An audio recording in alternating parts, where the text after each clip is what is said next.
ओम शांति। आज सुनते हैं प्यारे बाबा की 18 मई की मुरली से दिल में छपने वाली गहराई की बातें। आज बाबा ने मुरली में कितना सुंदर हम बच्चों को बताया। बाबा ने कहा कि बच्चे तुम्हारी ईश्वरीय फैमिली है, मम्मा बाबा माँ बाप और तुम सब बच्चे ईश्वरीय फैमिली होगी ना। और शिव बाबा हम सबका क्या कहें, दादा कहें डाडा कहें तो बाबा ने कहा है तुम्हारी ईश्वरीय फैमिली है। और फिर इसलिए बच्चे आसुरी फैमिली से दिल नहीं लगाने। इस ईश्वरीय फैमिली में भी बाबा ने सावधान किया, सबसे समदृष्टि होनी चाहिए। अगर थोड़ा भी किसी से जास्ती प्यार हुआ तो फिर बच्चे फंस पड़ेंगे और फिर तुम्हारी वो बुद्धि फंस जाएगी, अटैच हो जाएंगे। अटैचमेंट में फिर विकार आने की संभावना है। इसलिए तुम्हें दिल तो बस एक बाबा से ही लगानी, एक शिव बाबा से, बाकी किसी से नहीं लगानी। आज का मुरली मंथन हम कोटा सेंटर से कर रहे हैं। बहुत सर्विसेबल बहनें हैं यहाँ पे, हमारे उर्मिल बहन और सारी पार्टी बहुत अच्छे। फिर बाबा ने आज कहा कि देखो बच्चे, मैं तो हूँ सर्व का सदगति दाता। मुझे कहते हैं ना, तो सबकी सदगति करता हूँ। और साथ साथ बाबा ने कहा कि देखो, मुझे कहते हैं ज्ञान का सागर, मैं तुम्हें अविनाशी ज्ञान रत्नों का दान देता हूं। और अविनाशी ज्ञान रत्न कितने? बाबा ने कहा एक एक रत्न लाखों रुपए का है। बताओ भाई। फिर बाबा ने कहा बच्चों को देही अभिमानी बनना है, अपने को आत्मा समझ एक बाप को याद करना है, क्योंकि बाप की याद ठहरेगी तब जब तुम अपने को आत्मा समझेंगे। तो खुद को आत्मा समझना है ना। आत्मा समझते ही बाबा की याद हर समय ठहरनी चाहिए। बाप की याद, याद की यात्रा तभी तो टिकेगी ना। फिर बाबा ने कहा देखो बच्चे, मुझे पुकारते हैं परंतु अच्छे बच्चे भूल जाते हैं, मुझे चिट्ठी नहीं लिखते। 1.5-2 मास चिट्ठी नहीं आई तो बाप समझ जाते माया खा गई। अगर अब बाबा तो बैठा नहीं, बाबा को चिट्ठी तो वो भी लिखो, लेकिन एक बात जरूर ध्यान रखो, जो निमित्त है ना, इसी को कनेक्शन कहते हैं। निमित्त को अगर आप समाचार नहीं देते ना बड़े को, समझ लो माया खा गई अपना दिल का समाचार, अपने पुरुषार्थ का समाचार, सही सही चार्ट बड़ों को देना चाहिए। बाबा ने कहा लिखो मैंने क्या सर्विस की, तो बाबा राय देंगे बच्चे ऐसे करते तो और अच्छा था, ये करो इसमें। राय लेंगे तो राय देंगे बाबा। अच्छा और कुछ नहीं लिख सकते, इतना ही लिखो बाबा मैं नारायणी नशे में रहता हूं। वाह, नारायणी नशा आज बाबा ने याद कराया। बाबा ने कहा तुम हो रूप बसंत, तुम्हें कितना नशा रहना चाहिए, हम रूप बसंत है। फिर बाबा ने कहा बच्चे, तुम्हारे पास जो कुछ भी है उसको तुम ईश्वरीय सेवा में लगाओ। ये दैवी राजधानी स्थापन हो रही है ना, इसमें लगाओ तो क्या होगा, तुम्हारा सफल हो जाएगा। नहीं तो फिर बाबा, इसलिए बाबा ने कहा देखो बच्चे, गाते हो ना क्या, तुम मात पिता हम बालक तेरे, तुम्हारी कृपा ते सुख घनेरे। हाँ, तो मात पिता है बाबा, हम सब उसके बच्चे। तो ईश्वरीय फैमिली कुटुंब हो गया ना। इस ईश्वरीय फैमिली का कितना ना नशा रहना चाहिए। फिर बाबा ने कहा देखो बच्चे, हाँ ये ब्रह्मा बाबा को कहते great great grand father. Great great, इसी की सारा सिजरा ब्रह्मा बाबा का ही निकला हुआ है। इसी से सब धर्मों का, भिन्न भिन्न धर्मों का झाड़ में ब्रांचेज निकलते।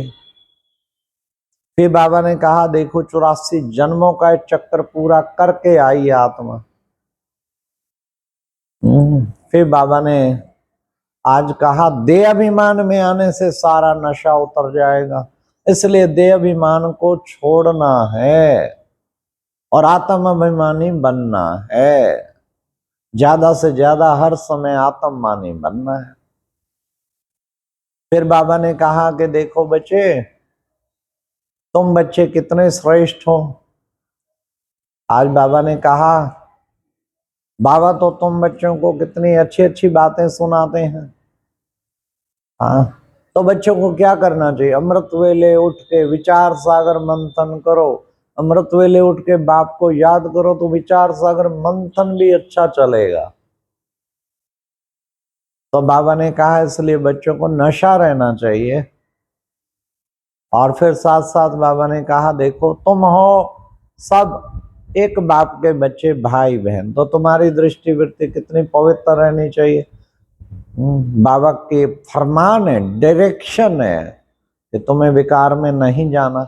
मन में कई प्रकार के तूफान आएंगे तो उनसे घबराना नहीं, लेकिन विक्रम नहीं करना। बड़ा भारी पाप चढ़ जाएगा काफी दिनों तो फिर उतरने वाला नहीं है। दाग ऐसा लगेगा, दागी चोला हो जाएगा, जमदूत छोड़ेंगे नहीं। फिर बाबा ने कितना सुंदर हम बच्चों को कहा कि बच्चे तुम कौन हो। बाबा ने कहा देखो बच्चे तुम्हारा नाम ही है सुदर्शन चक्रधारी।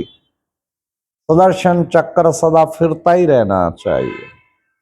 फिर बाबा ने कहा कि बच्चे विशेष बात बाबा ने कही, हम बच्चों को बहुत बहुत लवली बनना है। लवली और लक्की, जितना लवली बनेंगे उतना लक्की बनेंगे। तो बाबा ने कहा बच्चे गाते भी है ना, विनाश काले प्रीत बुद्धि विजयंती, विनाश काले विपरीत बुद्धि विनश्यंती। तो हम विजय को प्राप्त करेंगे जो बाबा के साथ हैं, बाबा की आज्ञा को मानते हैं, पल पल उसकी आज्ञा पे चलते हैं, उनकी विजय हुई ही पड़ी है।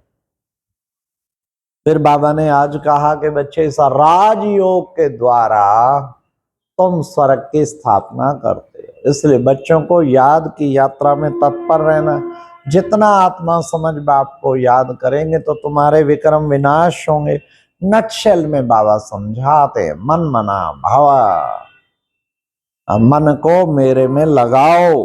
अपने कल्याण के लिए ही क्या करना है? बाप को याद करना है। अब बाबा आए हैं सबको वापस ले जाने के लिए। हाँ, हमें घर जाना है, फिर क्या करना है? देवी राजधानी में आना है। फिर बाबा ने कहा इस पुरानी दुनिया से अब दिल हट जानी चाहिए। ड्रामा अनुसार इस दुनिया की अभी बुरी गति हुई है ना, तो आसुरी फैमिली से दिल हटे, नया मकान तरह तैयार होता है तो बच्चे पुराने से दिल हट जाती है। अब तुम्हारी भी दिल हट जानी चाहिए। सतयुग में बाबा ने कहा ये याद नहीं होगा कि हम कैसे त्रेता, सतयुग से त्रेता, फिर द्वापर, कलयुग, नीचे उतरते जाएं। नहीं तो बच्चे चिंता लग जाए उनको, तो फिर नहीं, इस तरह का कुछ नहीं होगा। तुम गुप्त राजधानी स्थापन कर रहे हो। फिर बाबा ने कहा सुबह उठकर विशेष ये बातें बुद्धि में धारण करो। आज की मुरली में वरदान था, बाबा ने कहा हर बात के सार को ग्रहण कर ऑलराउंडर बन, सरल पुरुषार्थी भवा। हर बात का सार ग्रहण कर लो, गुण ग्राहक बनो, फटाफट सार, वेस्ट में नहीं जाओ। फिर ऑलराउंड बन के फिर क्या करेंगे? तो बाबा ने कितना सुंदर कह दिया कि सरल पुरुषार्थी भवा। सार को समझो, टाइट नेचर नहीं बनाओ, ऐसा क्यों, ये क्यों, वो क्यों, वो क्यों, ना ना ना, सरल पुरुषार्थी भवा। सार समझो, ये इसका संस्कार है, दैट्स ऑल। सार समझो और वैसा ही करो तो बेड़ा पार हो जाएगा। फिर बाबा ने कहा कि बच्चे आज स्लोगन में साधन यूज करते उनके प्रभाव से न्यारे और प्रभु से प्यारे बनो। साधन यूज करते, ये साधन है ना, साधन और साधना। बाबा ने कहा साधना पूरी रहे। साधन बेशक यूज करो, लेकिन साधन यूज करते साधनों से न्यारे, उनके प्रभाव से न्यारे और प्रभु के प्यारे बनना है। ठीक है, और फिर साधना अच्छी चलेगी। फिर बाबा ने आज अव्यक्ति इशारे में कहा अचल अडोल बनने के लिए एकर स्थिति को धारण करो। और उस एकर स्थिति बनाने के लिए बाबा ने बता दिया, एकर स्थिति में तब रह पाएंगे जब क्या क्या, क्यों, कैसे, ऐसे वैसे, इन सब बातों से परे हटेंगे तब एक स्थिति बन पाए। अच्छा, ओम शांति। ये थी आज की मुरली से दिल में छपने वाली गहराई की बातें। ओम शांति।